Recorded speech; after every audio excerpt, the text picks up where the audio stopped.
এই কেকটা দেখতে এত সিম্পল লাগতেছে, বাট এই কেকটার পেছনের কাহিনী শুনলে আপনারা জাস্ট নিজেরাও অবাক হয়ে যাবেন। কারণ আমি ১ম এ ভেবেছিলাম হয়তোবা ঘন্টা খানেকের কাজ।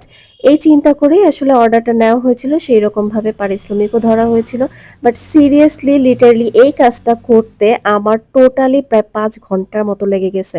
মানে এত ছোট, ছোট অবজেক্টের কাজ ছিল যে মানে পুরা একটা দিনের অর্ধেক আমার চলে গেছে বলতে গেলে এই কাজটার পিছনে। আর এই যে সুন্দর, সুন্দর ৩ টা ফন্ডেন্টের প্লেন দেখতে পাইতেছেন, সিরিয়াসলি এই প্লেন ৩ টা বানাইতে আমার প্রায় ১ ঘন্টার বেশি সময় লাগছে। বেকিং রিলেটেড অনেক অবজেক্ট আছে যেগুলোর সাইজ রিলেটেড আসলে মোল্ড পাওয়া যায় না কিংবা কাটার পাওয়া যায় না। ওগুলোকে আপনার বাধ্য হয়ে হাতেই মেক করতে হবে। বেকার আপুরা কিন্তু বলে যাবেন যে আপনারা হইলে এই কেকের ডিজাইন চার্জ কত রাখতেন। তো যারা, যারা এই টাইপের ট্যুর থিমের কেক অর্ডার করতে চান তারা অবশ্যই আমাদেরকে ৫ দিন আগে অর্ডার কনফার্ম করে ফেলবেন। তো এই ছিল আজকে আমার কেকের ফাইনাল লুক। আপনাদের কাছে কেমন লেগেছে আজকে আমার এই ছোট্ট ভিডিওটা অবশ্যই জানাবেন। খোদা হাফেজ।